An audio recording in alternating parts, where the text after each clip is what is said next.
Hi, and welcome to Mid-South Viewpoint. I'm Byron Tyler. Today we welcome back in the studio mom and daughter, Carolyn and Tori Long. The last time we got together, we were sharing an adventure, a true adventure of Tori experiencing God in some very powerful and wonderful ways in homeless communities all over the United States, meeting people, hear their story, get them a pair of shoes. Tori, you talked about last time a man in Kansas City that was walking around the streets with plastic bags on his feet. Yeah. And it was a very moving and powerful story of how you reached out and were able to give him a pair of boots. Didn't want the tennis shoes. Not boots. Tennis shoes. You wanted boots. You provided those. And Carolyn, you were also sharing about letting your daughter go as a mom, knowing that God had given her a specific call. And this really came to a point where Tori had some health issues. We talked about that last time. And but you also experienced a healing in your life. Yeah. God touched you. You were already a follower of Christ, but do you feel like that you became more surrendered, more saying, hey, God, I want whatever, however, whenever that you want to use me and do with me? Yeah. Well, at that point, I wouldn't have even called myself a follower of Christ through high school. So kind of just in name only. Yeah. Because you went to a Christian school. Yeah. I mean, because I went to a Christian school and my mom was a worship leader and my family went to church, I didn't really talk about it because I knew that would make them uncomfortable. But really, even towards my later years, I stopped going to church, and I would only go to church when I didn't want my mom to be suspicious of what I was doing on the weekends. So I was not in a good place spiritually. Which was cool because it made that moment even more impactful, because it wasn't I knew that I wasn't really Christian. I knew I wasn't following God, and so it made it that much more of a dramatic change, and even more of this is not me. This isn't something that I was even looking for, but God pulled me out of what I was in when I wasn't even looking for Him at all. Carolyn, you mentioned that Tori, academically very astute. There was nothing, you thought, well, hey, she's really not following, Christ like I thought she was. No, she is really smart, and she hid a lot of her activity behind her academics because her grades were great. She studied well. She was respectful at home. She was not just smart, she was crafty. Yeah. I wish the radio listeners could have just seen that expression, because she was crafty, and she hid behind her intelligence. And I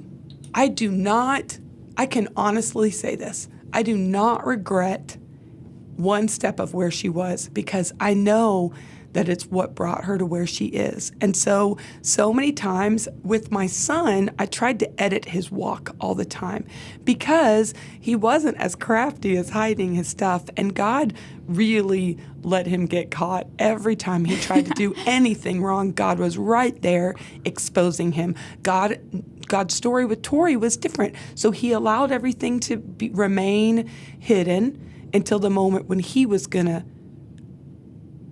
change her from what I didn't even know that she was into what He intended for her to be all along. And so that was not really always fair for my son, who is at Youth with a Mission in London, and he'll be gone for a while, and he is on fire for the Lord and has such a strong kingly calling. He really does. But it was a totally different background, and I tried to edit Trevor's walk all the time. That I regret. To a degree, that's what I regret, because I love the way Tori didn't have any parental editing going on, and God was allowed to have His way, and His way is glorious. And so, we're on Bott Radio Network, and I'm speaking to believers because not many unbelievers listen. Believers know what Bott Radio Network is. And my encouragement, and I'm probably jumping ahead again, is for parents to stay on their knees and pray to the Lord and trust that more than our desire for our children, God had purpose when He created them, and His will be done. And I think sometimes it happens easier when we allow him to have full parental authority, capital P, authority over our children. Tori, was the illness, do you feel like, was really what got your attention with God? I mean, that's what he used because, I mean, you were sick for a long time. Yeah, I think that kind of just reinforced, like, that night, even before I knew that the issue was over, because it took 3 days for that to happen, which 3 is a biblical number. But and for those, since we're doing a new program here, why don't we yeah. just remind our friends the illness that you had? I was on, I don't know the name for it or anything, but I was on my period every day for a year, and the doctors didn't know what was wrong, and they couldn't fix it. Until I went to a service and I got prayed for, and I bled for 3 days after they prayed for me, and then ever since then I've been normal. There's a lady in the Bible who had a bleeding disorder. She touched Jesus also, and her life was changed. Yeah. That's so cool to me, too. I remember reading it the first time after that happened. I was like, oh my gosh, that was me. But I didn't really reach out to him. He was like, okay, no, you're mine. But there was a lot of things that started changing for you, and one of them is the LoveWorks American Tour, where you believe God specifically wanted you to travel to cities all over our country and minister to homeless people. Yeah. It's really funny because a lot of times people ask me, like, how did you come up with this? My answer every time is, like, I really can't say that it was me coming up with it, because the moment that I called out to God and was like, okay, my plans don't work out. What do you want me to do? I'll do whatever. You just have to tell me. He gave me the vision for this. So it really was all his idea. And he really gave her the name. He goes, why don't you, go across the United States and love on people and call it LoveWorks America Tour. And so she started a blog with it, and because she knew she was going to need to raise a little bit of money, because it costs a little bit more to drive in California than it does in Memphis, like Tennessee. $4.40 per gallon. It's obnoxious. So she came up with a blog, and she started that and let people know the journey that led me to the journey. This journey is the first entry in LoveWorks America Tour. And then she also did what do you call that? The money thing? A GoFundMe page. But really, when people did donate money through GoFundMe, but they took a percentage that Tori wasn't comfortable. Yeah, it was a big percentage. And so people just trusted her, and so they would give me the money, and I'd deposit into her account. As she had one couple in particular that monthly sent a check to Tori to help pay for her gas money across the country. Sometimes when we look at making a sacrifice or a commitment to Christ, Tori, we might say, well, I'll go on that 2-week church mission trip to Uganda and Africa, Yeah. But, I mean, why a year? Because my original plan was to go to college. I mean, there was really no rhyme or reason to the whole planning thing. I was just like, well, I guess since I would have been going to college for this year, instead I'll do this for the year, or the length of a school year. So that's what I did. What do you feel like that you learned the most after being on the road?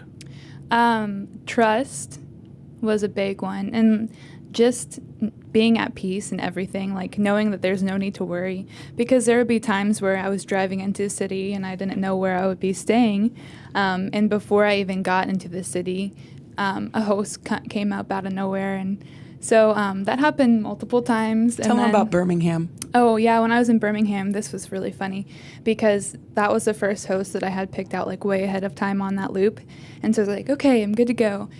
And so I was driving into the city. I was about an hour away, and I texted the host, and she was like, oh, I thought you were coming later this month. You can only stay with me this night because I'll be out of town. I was like, oh, okay. So that was on a Wednesday night, and I had already planned on going to church. So I was like, well, I got the first night covered. I don't need to stress. So I went to church that night, and the lady that I sat next to, I ended up staying with for the week. And we've actually kept in contact more than most of my hosts since I left Birmingham. So it was really crazy how God used that, and he totally had it planned out the whole time. So how do you think this experience overall will, direct your future steps? How would you like, what do you think you maybe see God using it to direct you for future ministry or?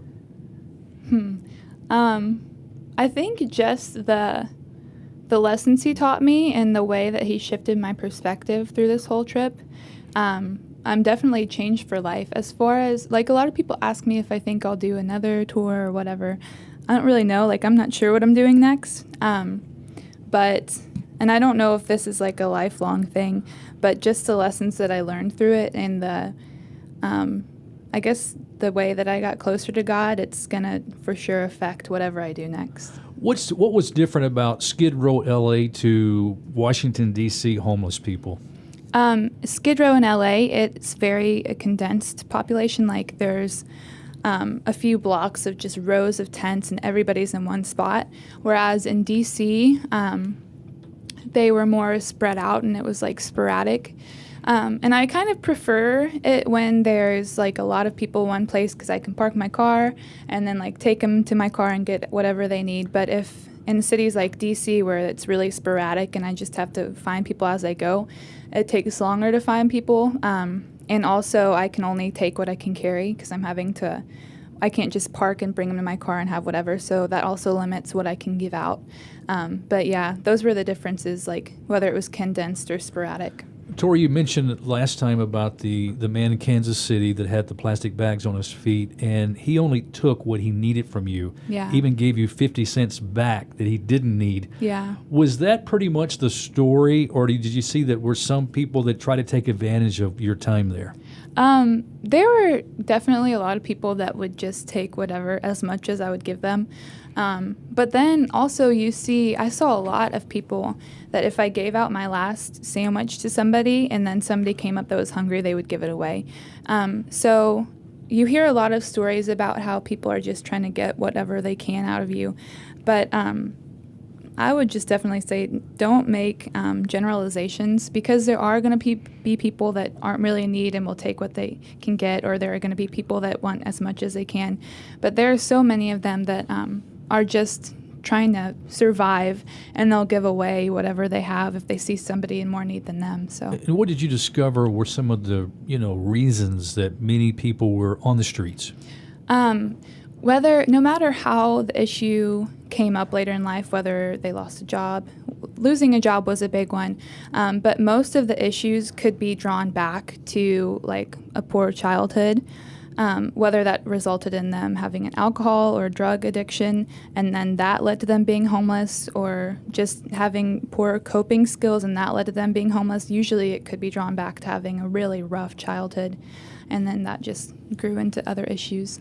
How receptive were people when it came to talking about Jesus? A lot of people were really receptive. There were a few that sometimes they were respectful and just didn't really want to hear about it.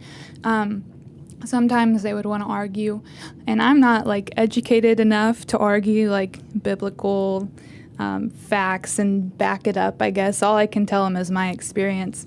But a lot of people were receptive, and a lot of people would even tell me how good God was before I could even get anything out. So it was all across the board. And that's kind of a misconception, too, because oftentimes when we think about homeless people, we think, oh, they all need Jesus, but there are many homeless people that already have the Lord, don't they? Yeah, so many in such a strong way. Well, did you have any stories where maybe somebody, like this that had a relationship with Christ that really encouraged you in your faith? Yeah, there was one that really stuck out. Where was she? Orlando. Her name was Elaine, and she seriously could be working at any church, like counseling or whatever, teaching.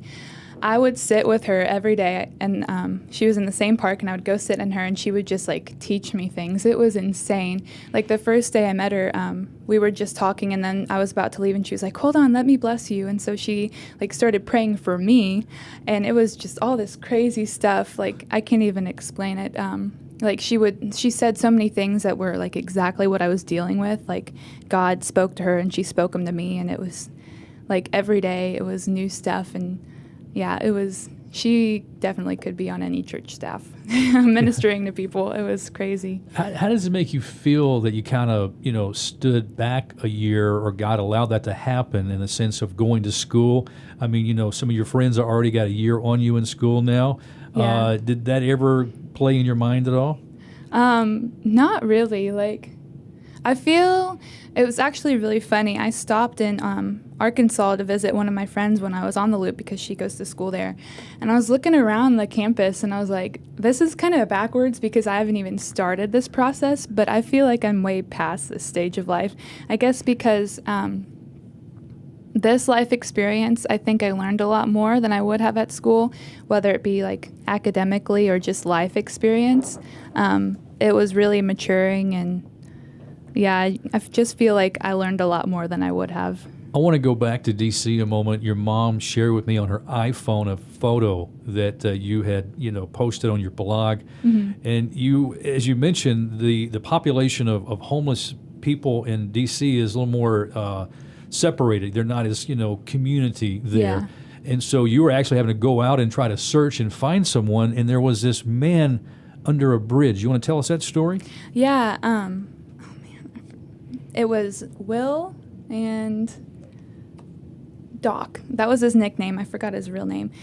William and Doc. Yeah, they were under the bridge, and this happened all the time. Like, I would just be driving aimlessly. I'm like, okay, I don't know where to go, but I'm just going to keep driving, and God would bring me like exactly where he wanted. And I just took a wrong turn and found that little bridge, and I looked over and there were people. So I was like, oh, these are my people. So I got out, and I hung out with them for a long time. I would sit under the bridge and talk with them. And it was really cool because William, he was not Christian. He even said that. Doc talked about Christ, and but there was just some weird stuff going on with them. But I could see how William was really open to it. And towards the end, like, I told them my story, and towards the end you could see his like demeanor changing about God. So that was really cool. So when you would go out, was it mainly just in the daylight hours? Did you go at night at all? I would try when the sun went down. I would head home. Yeah. That was probably just for wise. Mom.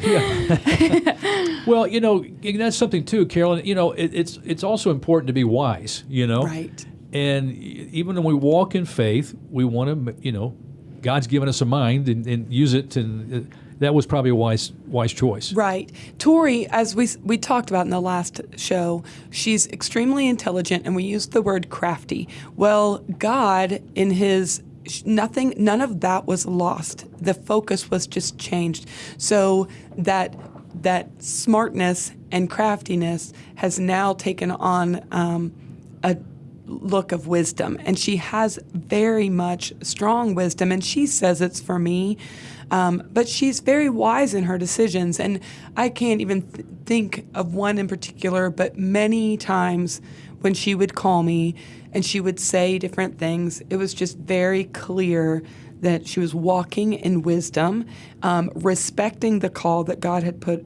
on her life, and just being very wise with every step along the way.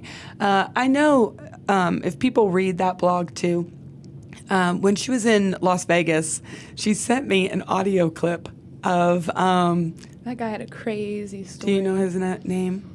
I forgot. If I saw his picture, I would remember. Okay, and we could pull him up, and she would, because that's what's so sweet. That's one thing too, and I'm jumping off the thing, but I think the thing that Tori gave that was the most valuable, first of all, she never just put a peanut butter and jelly sandwich in a bag. She always wrote, what did you write on their sandwich bags? It said, "You're amazing. God loves you so much. Come to me, all you who are weary and burdened, and I will give you rest," which is Matthew 11:28. On every sandwich bag, and she would sometimes make 50 sandwiches a night. So on the sandwich, it wasn't about the physical food, it was the bread of life that she was sharing. And so she always wrote that message on there. But the thing that was the most valuable that she gave was honor and respect and a listening ear. And that gave so much humanity to these people. And so, like, in Atlanta, when she was in Atlanta, they called her Mama. And there was somebody that she met in Atlanta that she had never met before that walked up to her and said, "Is your name Tori?" And she's like, "Why, yes, it is." and he like gave her 2 thumbs up and said, "Keep up the good work." But it was in Atlanta, and I think in Birmingham as well, that they called her Mama. And here's this 18-year-old girl at the time, she was 18, being Mama to these lost children, and she was so honored that Papa, is what she calls God, allowed her a window into their lives. And so many times she saw Jesus in them. Yeah. So you already began to build a reputation among the homeless people in our country. Yeah, and that was crazy. I guess he was friends with somebody that I had fed, but he was like, is that you? And we're like, oh my gosh, Atlanta's huge. So you would provide some sandwiches. You also provided, did you say clothing items sometimes? Yeah, I had socks and Bibles, and then sometimes I would just get random clothing items that people gave me. I would give out whatever anybody gave me. Like sometimes I got toiletry stuff, just whatever I had. Blankets, hats, gloves. during she the was winter. in winter. Mm-hmm.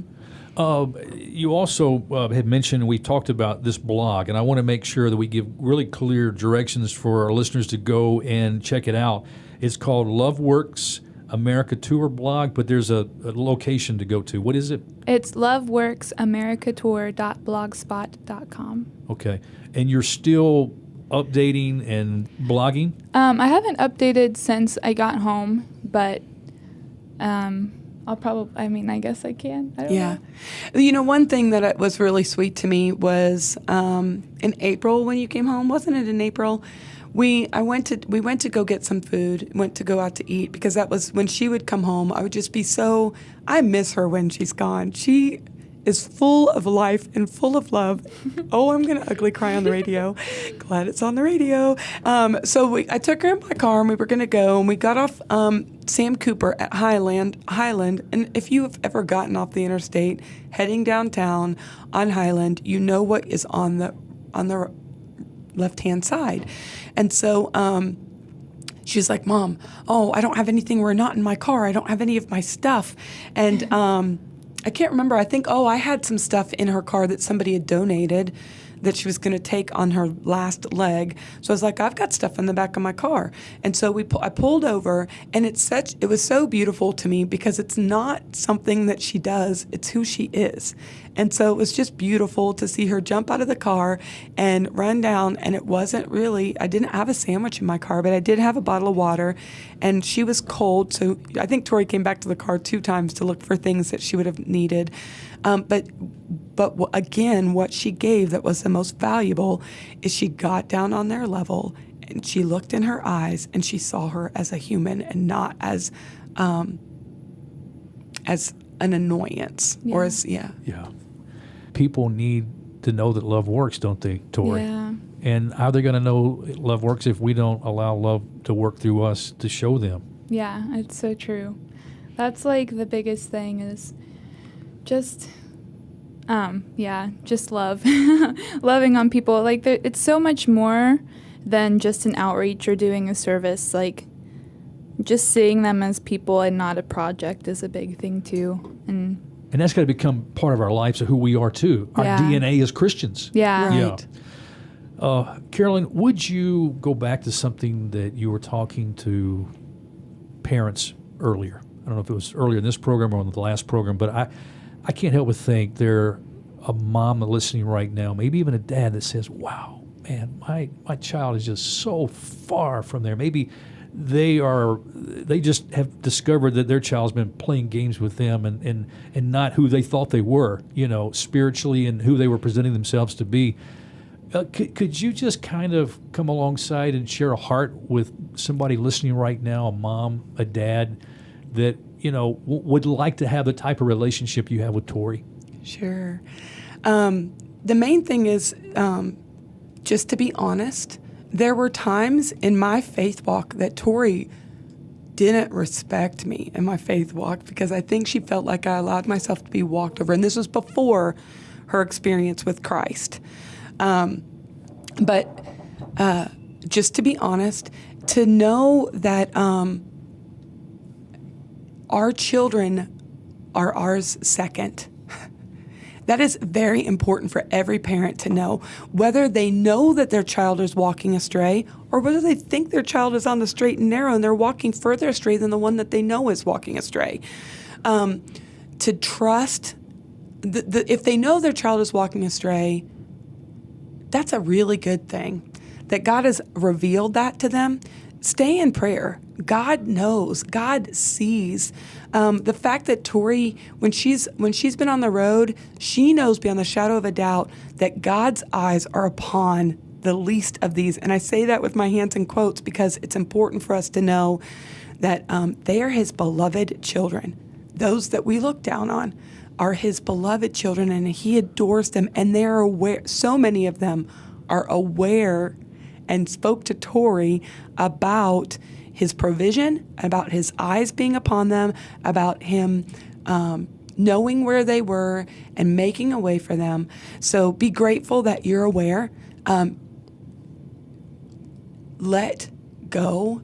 And that is a very important lesson I learned with my son, Trevor, is that as long as my hands were really tightly upon him, God was not allowed to work. And so when I finally gave up control, because I do suffer with codependency, and I used to call myself crazy, controlling codependent, because I was really good at being codependent.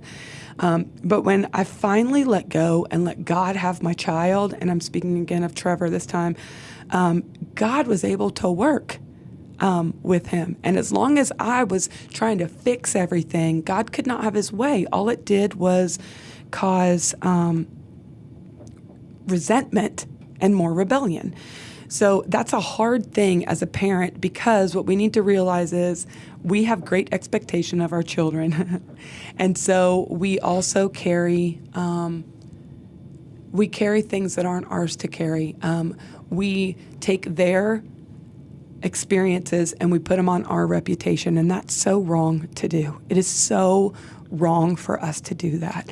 And so to really trust God loves them more than you do, that he has a plan, and that if we allow him, he will work his plan, and it is beautiful. And I will tell you that when you pray for your children, be prepared for God to answer your prayers, because the plan is for Trevor to be in London for 2 years. I know that God, and we haven't talked about this really, but when Tori started getting into California, God started speaking Thailand onto Tori's heart. And I know from some things, from experiences she has had with the Lord, that she is going to go to Thailand. I know that. That's really hard as a mom. But they are not my children, and God wants our children to be world changers. He wants us to be world changers. And a lot of us are already stuck in the mundane and in the lie that says that we have to keep working 9 to 5 to pay all the bills in the house that we think we have to have. And if you're praying for your children, pray for them to be world changers, but then be ready for God to answer that prayer. And that may mean that you take your hands off, and there are times when you take your eyes off for a really long time. Yes. But you know that he loves them more than we do. And so that, and he's going to have his way, and he's going to be glorified, and he's going to take care of my heart too. Yes, he will. Longs, Carolyn, Tori, thank you for coming and sharing your heart, your relationship with his mom and daughter, and your story too on the streets of America, showing that love does work, Tori. Mm-hmm. Yes, it does. If those that want to know more about this blog again, give that address. loveworksamericatour.blogspot.com. And is there a possibility if somebody wanted you to come and share maybe with a youth group, a class somewhere, would you do that? Sure. And what's the best way to contact you? Through the blog site? I think my email, I don't know if my email's on there. I think she has her email on the blog spot, but they absolutely could do that at... Do you want me to say my email? Yeah, please. Okay. It's Tori Long, and that's TORILONG, 2012@gmail.com. All right. Thank you for what both of you are doing. Carolyn, Tori, for Christ's Kingdom. And this has been a great 2 programs. I appreciate you sharing with Bott Radio today. Thanks Our for having pleasure. us out, Byron. Well, friends, that's all the time we have on this edition of Mid-South Viewpoint. I do appreciate you stopping by. I'm Byron Tyler. We'll talk to you next time. Bye-bye.